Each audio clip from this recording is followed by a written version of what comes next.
Timnas Indonesia akan menghadapi laga melawan Jepang dalam situasi unik pada partai terakhir Grup C kualifikasi Piala Dunia 2026 Zona Asia pada Selasa, 10 Juni 2025. Partai Indonesia versus Jepang di Stadion Panasonic Suita, Osaka, Jepang, akan bergulir pukul 17.35 waktu Indonesia Barat.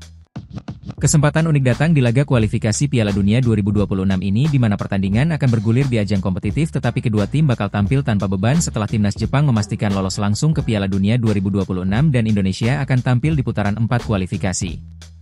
Menarik bagi Jepang yang telah lolos langsung ke Piala Dunia 2026, kali ke-8 berturut-turut Samurai Biru lolos ke Piala Dunia sejak pertama pada 1998. Pelatih Hajime Moriyasu tidak membawa pemain-pemain bintang mereka seperti Takumi Minamino, Kaoru Mitoma, Hidemasa Morita, dan Ritsu Doan. Ia memberi kesempatan para pemain pelatih untuk unjuk gigi. Indonesia datang dengan skuad terbaik, dipimpin oleh Jay Itzes yang berpengalaman di Serie A Italia. Dia akan memperkuat lini belakang bersama Martin Paes atau Emil Audero yang memberikan ketenangan di lini terakhir.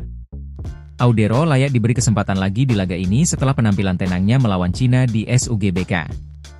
Menariknya adalah kabar soal keluhan hamstring Rizky Ridho yang membuat Patrick Kluivert dan tim dokter timnas memantau kondisi bek Persija Jakarta tersebut. Jika Ridho tak dipaksakan turun, Mads Hilgers merupakan pengganti yang siap sedia. Kevin Dix, yang akan bermain di Bundesliga Jerman bersama Borussia Mönchengladbach, juga siap kembali tampil di sisi kanan pertahanan walau Yakob Sayuri bermain ciamik saat menghadapi Cina. Di lini tengah, Tom Haye dan Joey Pelupesi bersiap untuk mengontrol permainan dan menghadang Wataru Endo. Namun, Ivar Jenner yang biasa masuk di babak kedua menggantikan salah satu dari mereka bakal absen menjalani skorsing akumulasi kartu kuning.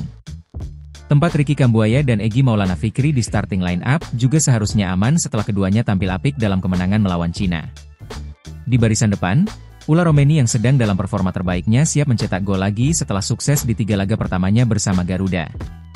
Ini adalah kesempatan bagi Indonesia untuk memanfaatkan situasi Jepang yang tanpa pemain utama. Meskipun Jepang tetaplah tim kuat, mereka tidak akan seganas saat bertemu Indonesia di Gelora Bung Karno tahun lalu, di mana Indonesia kalah telak 0-4. Jepang memiliki catatan kuat di kandang, sehingga Indonesia harus tampil maksimal untuk membuktikan bahwa mereka bukan tim yang bisa dianggap remeh lagi.